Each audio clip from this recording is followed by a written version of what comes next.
Mga kwento ni Felmo.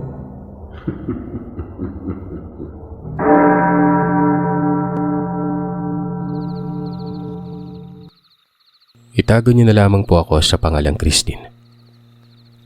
Wala sa kamalayan ko ang mararanasan ko na katatakutan.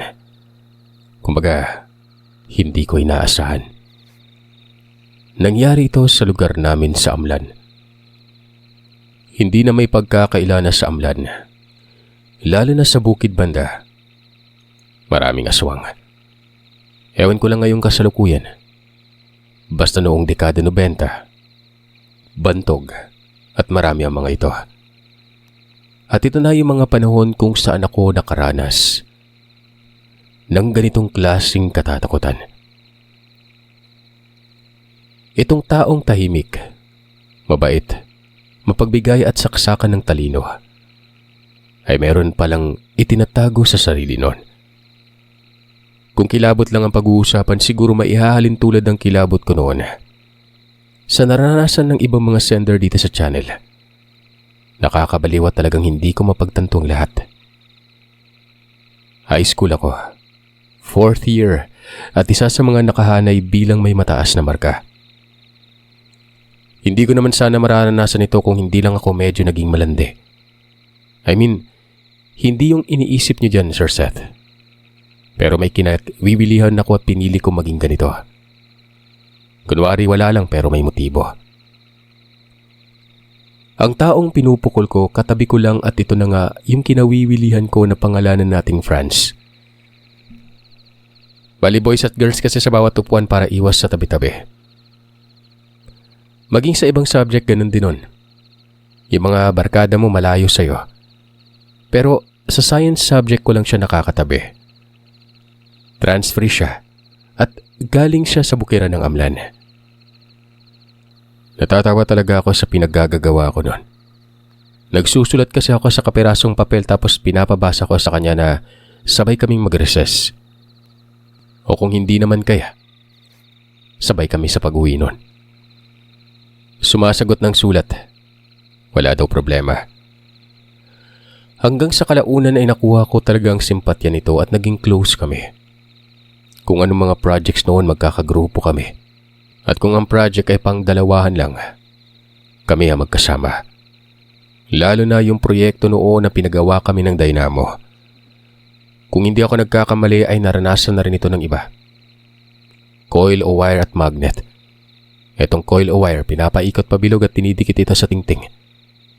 Pwede din yung tube ng ballpen at kapag maayos ang pagkakagawa, aandar at iikot ito kapag kinabit ng baterya. Hindi ko lang napagtanto noon na liligawan niya pala ako.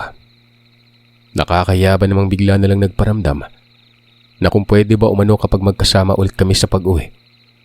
Hindi na kwento-kwento lamang ang paksa, kundi panliligaw na umano niya. Kinilig ako noon at hindi kaagad nakapagsalita. Hanggang sa sinabi ko na ang corny naman niya pero sinigundan ko ito na siya ang bahala. Na sinasamantala niya yung pagiging malapit namin sa isa't isa. Napangiti si Franz. Ang totoo, ako naman talagang nananamantala ng pagkakataon. Nung umuwi kami ay napakatahimik. Malapit na lang dumating sa amin banda, wala pa rin kibuan. Kaya naman sinabi ko na nasaan na yung panata niya kanina. Huwag niyang sabihin na nahihiya siya. Parang hindi ko ata kaya. Pwede bang wag muna? Sabi ko noon. Sinagot ko siya na siyang bahala. Binilisan ko yung lakad noon at tumiko na sa aming lugar. Looban yung amin. Mula sa highway mga 2 ektarya ang layo ng bahay na yon. Parang compound. Pero malawak at lahat ng nakatira dito kaanak namin. Etong si Franz ay hindi ko pa talaga alam kung saan nakatira. Basta sumasakay ito ng habal matapos makarating sa may Ilaya. Sabi niya medyo bukid pero hindi talaga katulad ng tirahan nila dati na nasa liblib na ng Amlan banda yon. Malayong malayo. Kinabukasan wala na. Nagpatuloy ang walang kibuan noon. Nagmeet siya yung simpleng salaysay niyang yun nang pagkailangan naming dalawa. Ako'y naantay ko lang naman siya. hanggang hindi ko inaasahan na mababastos ako noon. May kamag-aral kaming ubod ng pilyo. Nang hipo, recess nun. Tapos kasama ko si Franz. Tumambay kami sa gilid ng library. Dumaan bigla itong kamag-aral na pilyo tapos sumimpli ito ng hawak sa dibdib ko. Yung tipong pabiro lang. Tumawa ng tumawa. Minura ko, hinabol at talagang sinabunutan ko ito. Hindi daw niya sinasadya. Sabi ko, gawain nila yun kaya alam kong sinadya talaga. Ganito kasi ang grupo ng bastos na yun na pangalanan nating Martilo eh. Bali nagpupustahan yung mga yon. Trip-trip lang ba nila kung kaya ba nilang gawin ang isang bagay nun? Ganon. Kadalasan bastos eh. Madalas nga nagka-guidance sa mga ito. Pero walang kadala-dala. Patuloy ako sa ginagawa ko. Inaawat na ako noon ni Franz. Pero bigla na lang akong sinikmuraan. Dahilan para mapaatungal talaga ako noon sa sakit at hinimatay. Nagising ako. Nasa klinik. At itong si Martilo ay naroroon sa guidance. Ay naman kay Franz, iki-kick out daw yun. Pinatawag ako sa guidance. Siyempre, alam na yung mga mangyayari. Mag-iimbestiga na ang tagapamahala kasama ng principal. Saksi ako sa kasinungalungan ni Martilo. Hindi naman daw niya sinasadya tapos bigla na lang daw akong nagwala noon at sinabunutan siya. Pero naroroon si Franz at sinabing nang bastos daw talaga itong si Martilo. Nakita niyang lahat. At may mga kasama pa ito na nagtatawanan sa isang banda. Buong grupo ni Martilo, automatic kick out. Galit na galit ang mga ito kay Franz at sa akin. Nagbanta pa ito. Nabahala ako noon kaya pagkatapos ng lahat ay nagpa-blatter kagad ako. Sila ng grupo ni Martilo. Ang akala ko'y magiging ayos na. Pero mas lumala pa. Dahil may mga barkadang tambay itong si Martilo noon. Inaatangan kami ni Franz. Hindi na nga ako naglalakad eh. Sumasakay na lamang ako ng tricycle. Habang ito namang si Franz sumasakay na din noon. Kung hindi ako nagkakamali, 1 linggo na lamang araw ng patay at kaluluwa. Ito yung mga sandaling sinabi ni Franz na kung ayaw talaga kaming tigilan nila Martilo, makakatikim ito sa kanya. Napakaseryoso ni Franz. Kitang-kita ko ang reaksyon ng mukha nito na nanggigigil. Sabi ko naman hayaan niya na lang. Hanggang atang lang naman tapos hindi lumalapit. Pagsapit ng hapon, nang papauwi na kami. Sabi ni Franz sa akin na maglalakad lamang siya. Nag-alala ako.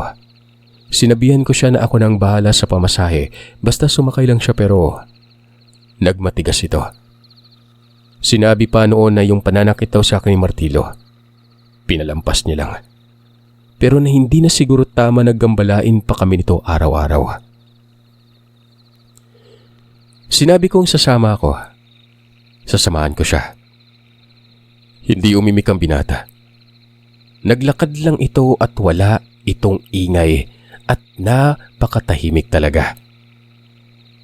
Nakabuntot ako sa kanya na para ba kaming nagtatampuhan. Mula sa eskwelahan patungong kanluran, walang mapaglagyan ng kaba ko nun. Panay ang sipat ko sa giliran sa mga napapadaan. Nakakasalubong. Maigi kong binabantayan. Baka kasi isa sa mga ito, yun na pala ang grupo ng mga kalaban. Kapag umiinto itong si Franz ay tinutulak ko kasi nga natatakot ako, lalo na sa parting bihira lang yung mga tao. Nung matatanaw ng likuan patungo sa amin, sinabi ko dito sa lalaki na pumusit muna sa bahay, pero hindi siya nagsalita. Hanggang sa isang waiting shed, nakita kong naroroon itong si Martilo. Kasama ang 3 kaibigan niya mga tambay nun. Wala yung mga kasama niyang na-kick out. Mga parang adik lang naroroon. Sinabihan ko si Franz na huwag siyang hihinto at diretso lang. Lalampasan na sana itong waiting shed. Nang bigla na lang kumabig si Franz at hindi diretsong patungo sa sinasabi ko, kundi doon sa waiting shed na yon. Itinukod pa ang kamay sa haligi at kalmadong nagwika ng, Kung ako sa inyo, magpapakatino ako. Ikaw Martilo, hindi ka napapatino ng eskwelahan at alam kong ganun din sa mga magulang mo. Pero kapag nagpatuloy kayo sa paggambala sa amin, ito lang sasabihin ko, malilintikan kayo sa akin.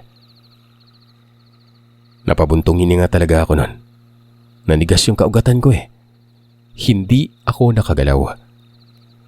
Nakatitig dito kay Martilo na tumayo at lumapit kay Franz. Nagtitigan silang dalawa. Nakangisi si Martilo, habang kay Franz naman ang talim na mga mata nito. Inaano ka ba? Sinaktan ka ba? Yabang mong tagabundok ka. Nag-iisa ka lang at apat kami oh. Ano to? Isasabong mo din yung babaeng kasama mo. Kung sabagay, may kasalanan nga naman tong babae sa akin. Sinira yung pag-aaral ko nito eh. Wika ni Martilo. Sabay hablot sa kamay ko. Pero tinapik ito ni Franz. Sinakal si Martilo at kitang-kita ko talaga ang diin ng pagkasakal. Itinulak pa ito sa isang haligi at namumula ang mukha habang nagpupumiglas nun. Ang lakas ni Franz, Sir Seth. Malaki sa kanya si Martilo pero hindi man lang nakapalag. Samantala, bigla namang sinipa si Franz ng isa sa mga kasama.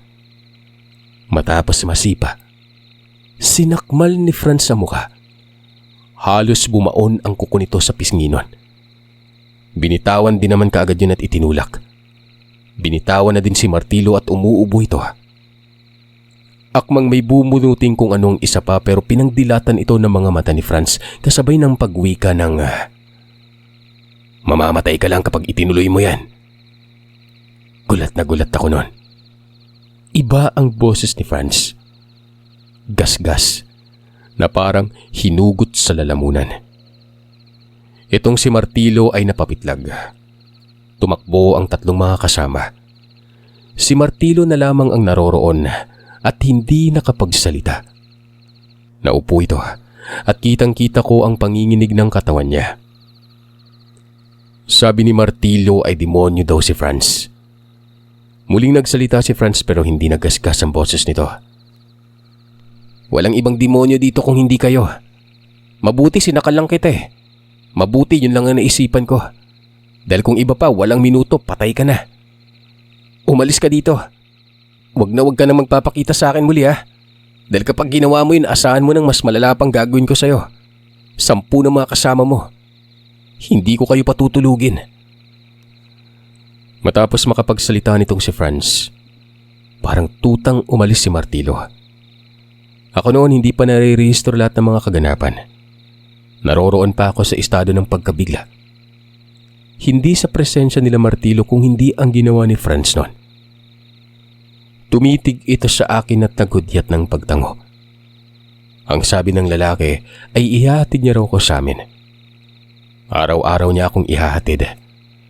Malayo pa naman ang amin mula sa kalsada at ang bawat gilid patubo. Baka makaisip ng masama umano si Martilo. Hindi naman ako nagsasalita. Bumuntong hininga ako muli at tumango. Hinatid niya ako. Napakatahimik niya. Nang makarating sa amin ay nakita kaagad ako ng mga magulang ko na kasamang lalaki. Kilala na naman nila si Franz. Maraming beses na kasi itong nakadalaw sa amin lalo na yung mga may proyekto kami. Oh, ba't parang nagtatalo kayo? Ang sasama ng mukha niyo ah. Nag-away ba kayo? Magkasintahan na kayong dalawa no? Bungad ng tatay ko na pangalanan na lamang nating Tatay Gislaw. Si nanay naman na tawagin nating Nanay Cecilia. Nakangiti lang. Ikaw talaga tito. Kaibigan ko lang yung anak nyo. Inihatid ko lang kasi nga may nakasagutan na kamag-aral dun sa daanan eh. Tapang pa naman itong si Christina. Mwe, di nga. Kayo ah. Alam kong doon din patungo yan. Sabi ng anak ko may isa pagka binabae ka raw. Dong Franz, huwag mong sayangin yung pagiging magandang lalaki mo. Sinita ko yung tatay nun. Sabi ko puro na lang siyang panunukso eh. Ganun talaga kapag kasama ko itong si Franz sa amin. Si nanay man, ngisi lang ng ngisi. Kala mo kompleto pa yung mga ngipin. Maging yung kapatid kong lalaki. Wari ko'y botong-boto sila dito kay Franz. Umalis din ka man kaagad si Franz. Hinaya pa ito ng merienda pero gaya ng nakagawian, tumatanggi. Yung bahay namin pala ay karaniwang tanang pang probinsya lang. Bungalow, kalahating kahoy, kalahati semento. Ama ka ng dingding na may dobleng plywood sa loob. Tapos may bakuran at sa bukana ng bakuran, may kamalig. Malaki ang kamalig. Purok ito sa amin. Hindi talaga mawala sa isip ko yung nangyari. Parang hindi tao si Franz. Basta hindi magagawa ng karaniwang tao ang ganon. Biruin mo, sinakal niya ng walang ano-ano si martilo. At napakalakas pa. Halata naman ni kasi nga labis talagang nasaktan si martilo nun. Bumakat pa nga yung kamay ni Franz sa leeg eh. Sasabihin ko sana sa mga magulang ko ito pero pinili ko na lang na isarili. Baka kasi mabahala pa sila. Pero ang kapatid kong lalaki, na pangalanan natin Kuya Bert, nakita pa lang lahat. Naroroon lang pala ito sa kabilang parte ng kalsada. Nakatambay sa isang tindahan.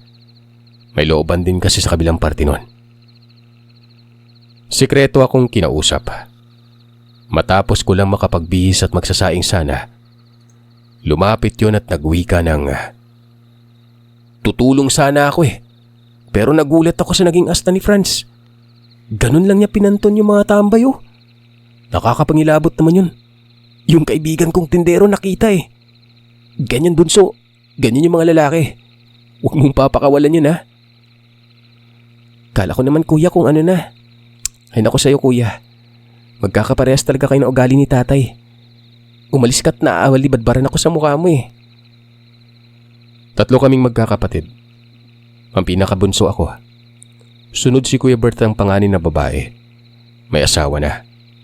Pero kapitbahay lang namin. Itong si Kuya ay pansamantalang tumigil sa kolehiyo. Nagbago kasi ang isip at gusto niya mag-shift na ibang kurso nun. Nung maghahapunan na sana kami ay biglang dumating si Franz. Akala ko kung sino yung nakatambay sa may kamalig sa bukana ng bakuran.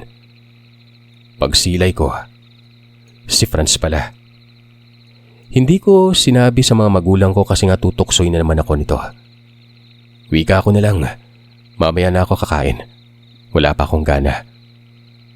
Mabilis kong nilapitan si Franz at nagtanong kung bakit napabisita. Nakakasyual ito ng kasuotan, tapos nakasando lang. Basta gusto lang kitang dalawin. Tinanong ko ito kung manliligaw na siya. Hindi. Walang hiya ka naman oh. Ganito ba yung suot ng manliligaw? Kinukutuban ako eh. Baka kasi hamakin ng mga tambay tong bahay nyo. Pupumasok ka na lang sa loob. Wika ko'y sasamahan ko siya doon. Dagdag ko nasobrahan yung pagiging matapang niya. Kalmahan niya lang, kahit bahagya lang, dahil baka kung mapano pa siya. Hindi naman may pagkakaila na pasaway yung si Martilo. Kahit na ilang beses ngang nag-guidance hindi pa rin tumitino. Kahit alam kong tutuksuin lang ako ng mga kasama ko sa bahay, hinila ko itong lalaki. Sabi ko doon na lamang kami sa beranda. Huwag dito, maraming lamok. Tumanggi ito. Huwag daw. Ako na lang daw ang umuwi pero pinilit ko yon. Hanggang pumayag na lang. Ang init ng kamay niya. Para bang nilalagnat. Kaya nagtanong ako noon kung masama ba ang kanyang pakiramdam. Sabi niya hindi. Tinanong ko siya kung bakit mainit siya. Ngumisi lang si Franz. Huwag ko na daw pansinin. Basta wala siya umanong sakit. Nasiwa ako sa presensya niya. Bukod sa mainit ay para ding ang hirap huminga. Sa kabila noon na hindi ko nalang pinagtuunan ng pansin gaya ng sinabi niya. Binati niya yung mga magulang ko. Kasalukuyang naghahapunan sila. Inaya itong si Francis pero tumanggi. Doon sa beranda, nakikiramdam ako sa kinikilos niya. Sa kauna-unahang pagkakataon ay doon ko pa lang siya napansing ibang-iba. Kasama na dyan yung nangyari kanina. Ang likot ng mga mata at para bang sinisipon kasi nga singot ng singot. Nagbukas ako ng usapan patungkol doon kila Martilo. Nawika ko pa. Tiyak nadala ang mga yon dahil sa sinapit kanina. Pero ayon dito kay Franz ay hindi umano. Sakali umanong lumalim ang gabi at pinili niyang naroroon pa din siya.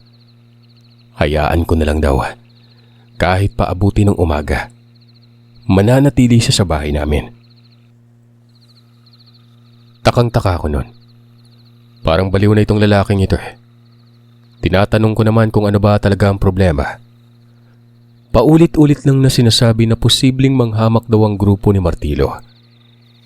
Huwag ko daw ipaalam sa mga magulang ko na mananatili siya doon. Basta magtiwala lamang daw ako sa kanya. Lumalim ang gabi.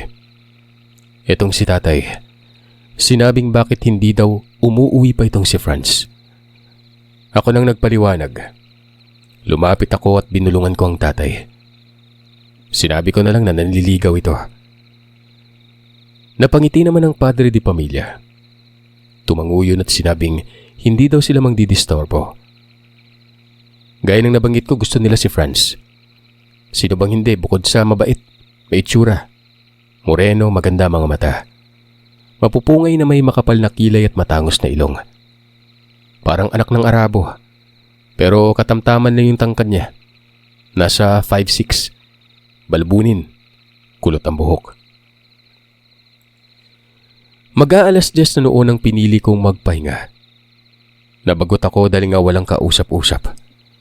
Panay lamang ako kalikot sa mga kuko ko sa paa dahil may mga gamit pang manicure naman si nanay.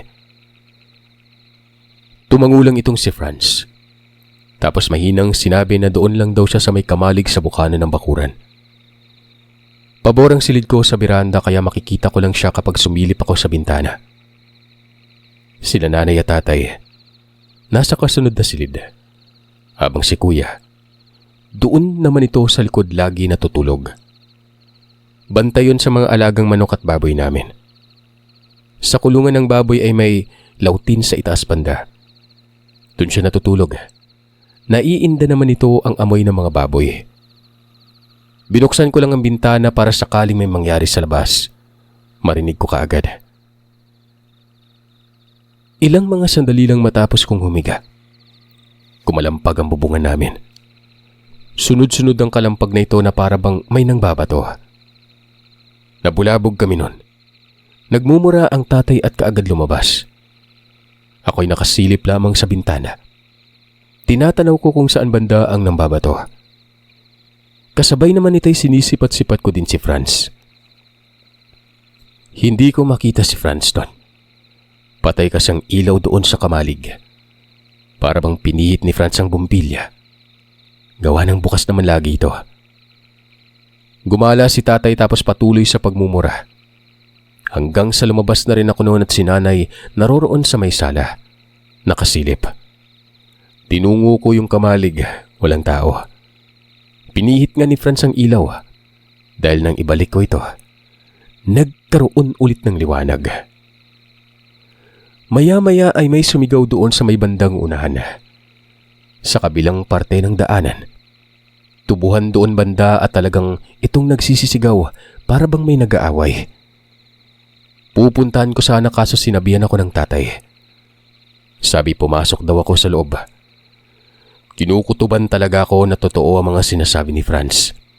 Na baka manghamak nga ang grupo nila Martillo. Yung pambabato kanina, yun na yun. Kahit pa pinapapasok ako sa loob, pinilit kong pumuslit doon sa may kamalig. Hanggang sa nakakita na ako ng may tumatakbo. Kitang-kita ng dalawang mata ko. Kamag-aral ko ito na kasama ni Martillo na na-kick out. Si Julio. May sumunod pa. Ito yung isa ding nasibak, si Dave. Itong mga binanggit kong pangalan, hindi nila totoong katanyagan. Tinungo ko. Nakasunod naman sa akin si tatay. May bit-bit itong itak. Sirit talaga ng takbo ang mga yun patungo sa main road. Huminto ang mga ito doon sa bandang crossing. Pero may umaalingas-ngas pa sa loob ng tubuhan. Sumigaw si tatay at sabi ano raw ang nangyayari. Hanggang sa isang nakakapangilabot na tinig ang narinig namin. Animoy umaangil na baboy yon. Kasunod naman noon ang boses ni Martillo na nagmamakaawa. Huwag daw siyang papatayin. Sabi ni tatay may inaaswang daw. Hinila ako ni tatay pabalik doon sa bahay at kumuha siya ng flashlight at binalikan ng lugar. Mura ako ng mura noon. Kung may aswang, di dapat hindi na nilang pinuntahan. Kala ko kasi yung pag-uwi namin pagtatago na ito eh. Hinatid lang pala ako. Susundan ko sana kaso ang higpit ng pagkakawak ni nanay sa kamay ko. Si Kuya Bert, nagising. Kitang-kita ko na tumakbo ng mabilis at pinuntahan si tatay. Sa may gilid ng bahay dumaan. Nakapaalang tapos may bitbit na itak. Hindi na magkamayaw ang diwa ko.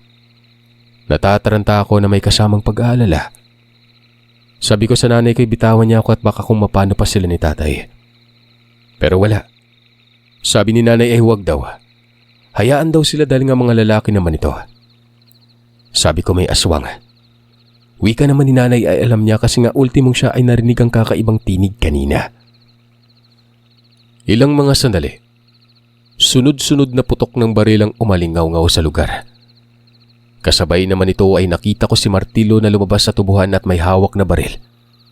Yun palang nagpaputok. May masaklap na balak ang pasaway na ito. May baril eh.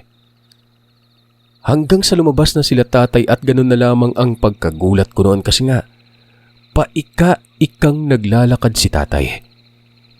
Inaalalayan yun ni kuya. Dito ay hindi na ako nakapagpigil pa. Sinalubong ko sila noon at inalalayan si tatay. Hayop na mga tambayan. May baril at binaril si tatay. Mabuti sa may hita lang tinamaan daplis. Sabi ko bakit naman kasi pinasok pa yung tubuhan alam nang may kaguluhan. Ang aswang. Yung aswang yung napuruan ng mga bala. Umarang sa akin ang magpaputok na yung maldito eh. Tinulak niya ako at sinabing tumakbo ako. Tinulungan ako ng aswang. Tinamaan siya sa may bandang tiyan at sa may bandang leeg eh. Hindi ako nakapagsalita. Naguguluhan ako kung bakit tinulungan si tatay ng aswang. Yun pa naman yung unang kinakatakutan ko noon. Nang makarating na sa bahay ay daplis lang sa hita ang tama ng baril.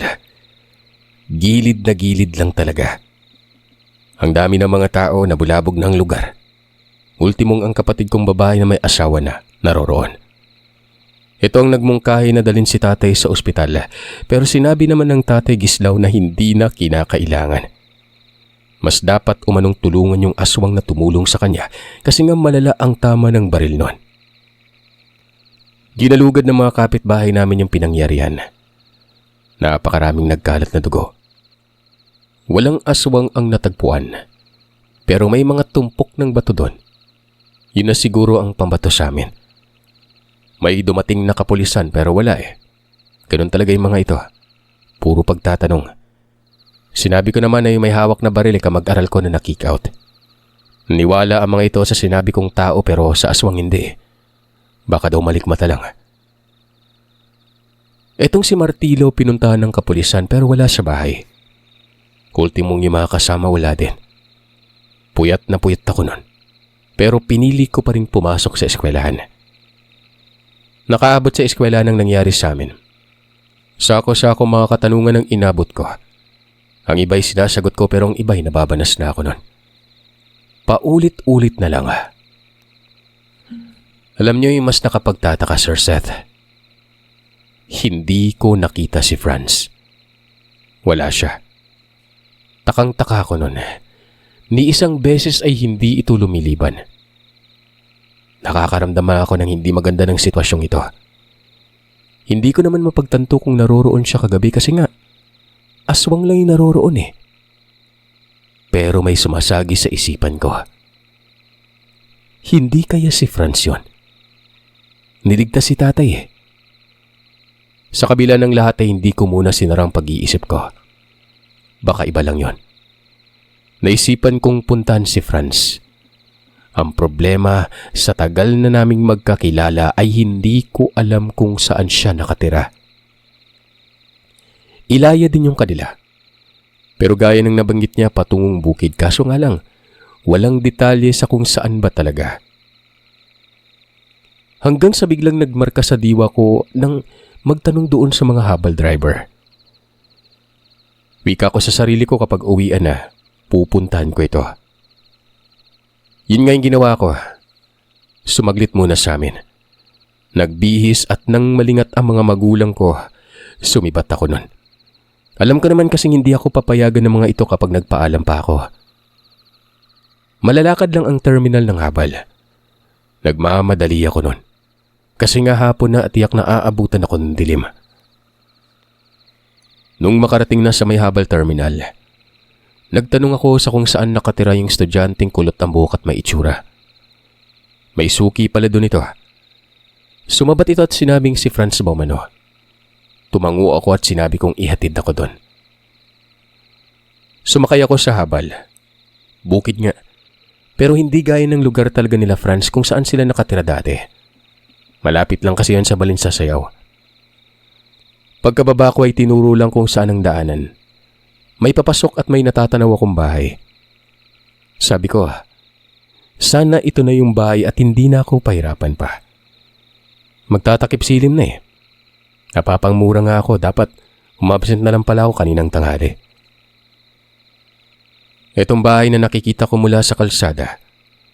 Kagad akong bumati nang makakita ako ng tao. Malaking bahay na naangat ang sahig sa lupa. Babae yung bumungad. Kaidaran lamang ito ng mga magulang ko at kawangis ni Franz. Ito yung nanay niya. Dahil nung magtanong ito kung anong sadya ko at sinabi kong si Franz, kagad naman niyang inamin na anak niyang binata.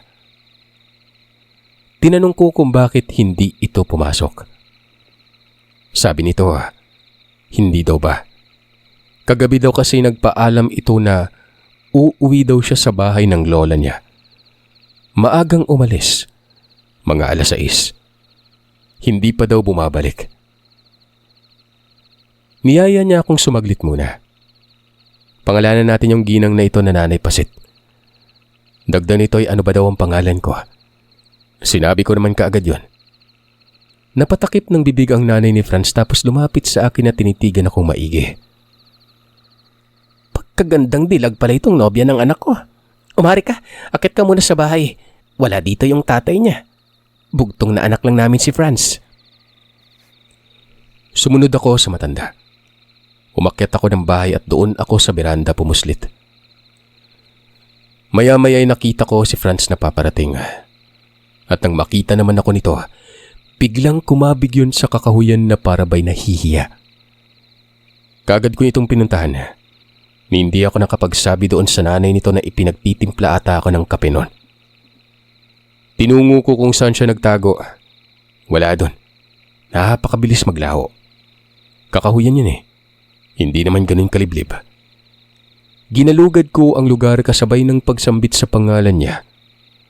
Nakarating na lamang ako doon malapit sa pangpang pero hindi ko siya nakita. Pakiramdam ko, nagtago lang talaga ito. Magaling kasi ito magtago eh. Minsan nagugulat na lang ako na nasa tabi ko na pala. Tinawag ko siya na magpakita siya at magdidilim na at uuwi na ako noon.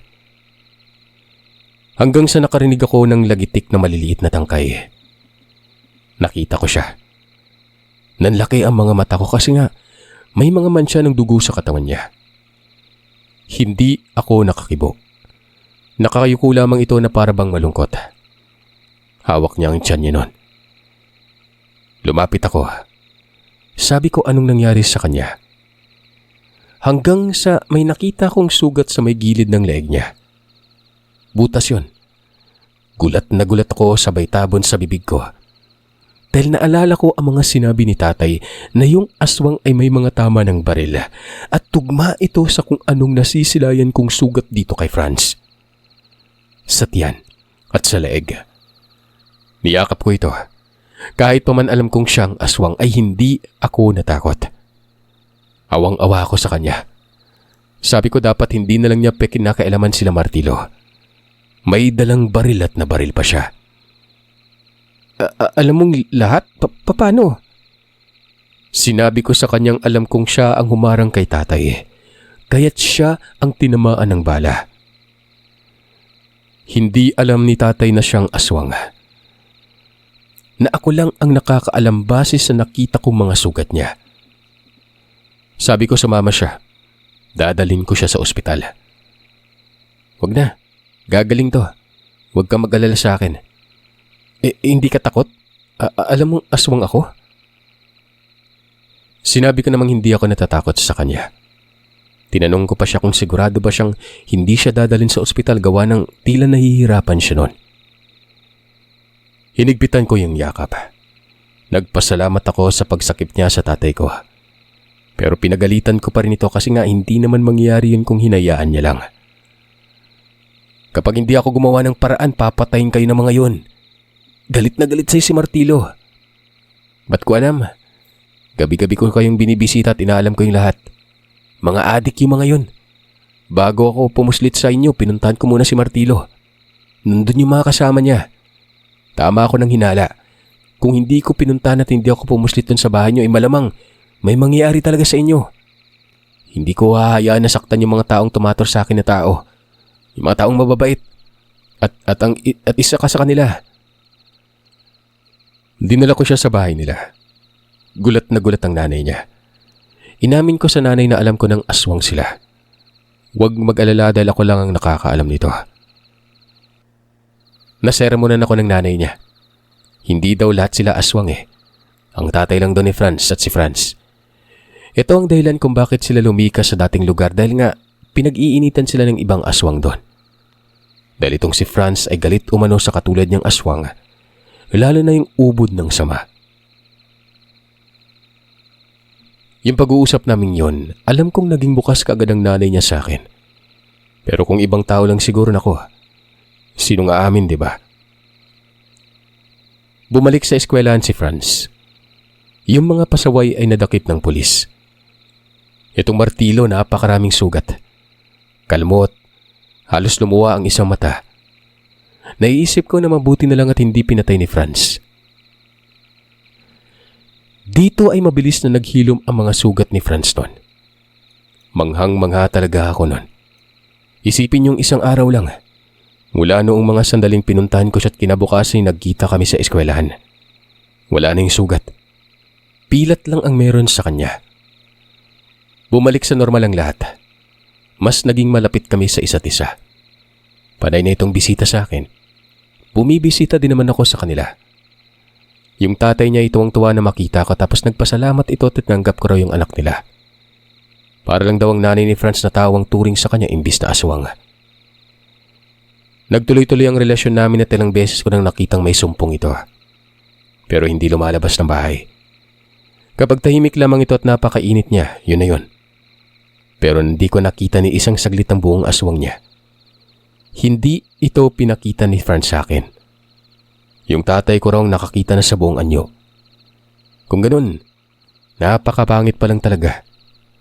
Parang tao na may ulo ng aso daw ayon kay tatay. Ang ikinatutuwa ko lang, kaya niyang kumain ng kinakain ng normal ng tao. Pero mahilig siya sa kinilaw. Kinilaw na suka lang ang sausawan. Pagkatapos ng college ay nagpakasal kami. At sa kasalukuyan, isa si Franz sa mga magigiting na kapulisan.